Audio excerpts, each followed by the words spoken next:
그 법은 다 끝내고 그 다음에 오늘 그 빈칸 가로놓기 할게요. 법부터 먼저 끝낼게요. 그 15조를 보시면 연명의료 중단 등 결정 이행의 대상입니다. 그러니까 이 사람은 연명의료를 중단해야 되겠다라는 사람의 대상이에요. 담당 의사는 임종 과정에 있는 환자가 다음 각호 어느 하나에 해당하는 경우 연명의료 중단 등 결정을 이행할 수 있다라고 되어 있는 거고, 1번에 보시면 연명의료 계획서를 썼어. 또는 이 사람이 사전 연명의료의향서를 작성했어. 그러면 연명의료를 중단한다는 거죠. 그리고 2번에 보시면 18조에 따라 연명의료 중단 등 결정이 있는 것으로 보는 경우도 역시 연명의료를 중단하는데, 그럼 18조가 뭔데? 그러니까 18조는 뭐냐면 내가 사전에 돌아가시기 전에 그 연명의료 계획서를 작성 안 했어. 또는 사전 연명의료의향서도 아예 안 썼어.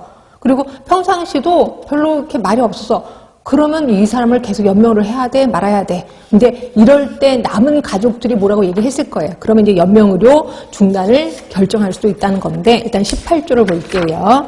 18조가 뭐냐면 환자의 의사를 확인할 수 없는 경우 연명의료 중단 등의 결정이에요. 그렇죠? 보시면 자, 17조에 해당하지 아니해서, 그러니까 환자가 본인 평상시에도 나 그냥 이거 하지 마, CPR 하지 마라고 했다면 괜찮은데, 그런 거 확인할 수 없어. 아예 그냥 갑자기 사고가 난 거야. 그래서 평상시에도 그거에 대해서 얘기한 적이 없어. 이랬을 때 확인할 수 없고 환자의 의사표현을 할 수 없는 의학적인 상태인 경우 다음 같고 어느 하나에 해당할 때는 해당 환자를 위한 연명의료 중단의 결정이 있는 것으로 본다는 거죠. 그렇죠?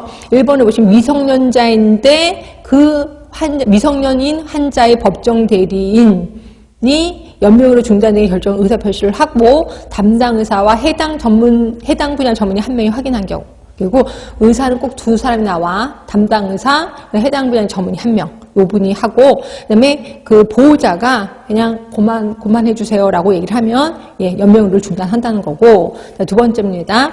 환자 가족 중에 다음 항목에 해당되는 사람 전원의 합의로 연명의료 중단된 결정에 의사표시를 하고, 역시 담당 의사, 해당 분야 전문의 한 명이 확인한 경우, 배우자, 1촌 이내 직계 존속 비속, 그러니까 1촌 이내의 직계 존속 비속이니까 위로 엄마 아버지, 밑에 딸 아들, 그걸 얘기하는 거고, 그다음에 그 가나가 없어. 그러면 2촌 이내의 직계 존속 비속, 가 다목이 모두 없어. 형제 자매. 그래서 이런 사람들이 모두 합의를 하면은 연명의료를 중단한다라고 되어 있습니다.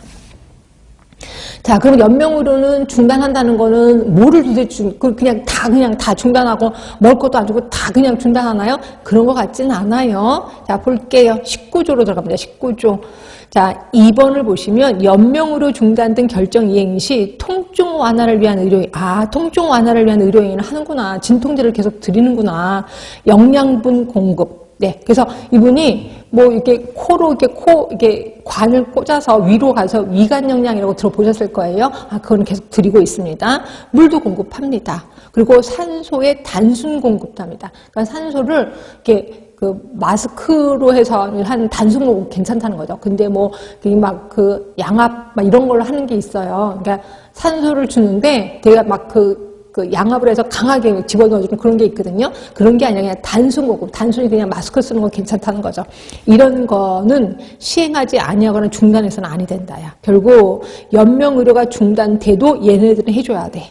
그러니까 통증 완화를 위한 의료행위, 영양분 공급, 물 공급, 산소의 단순 공급 이런 거 다 해줘야 된다. 그래서 예전에 연대 세브란스 병원에서 그게 최초였었던 걸로 기억해요. 그래서 연명의료 중단해달라고 계속 식물인간으로 사셨었던 거예요. 할머니였었는데, 근데 그 밑에 있는 딸 아들 며느리 사이들이 합의를 한 거예요. 그래서 이걸 떼자. 그래서 이제 호흡기를 뗐거든요.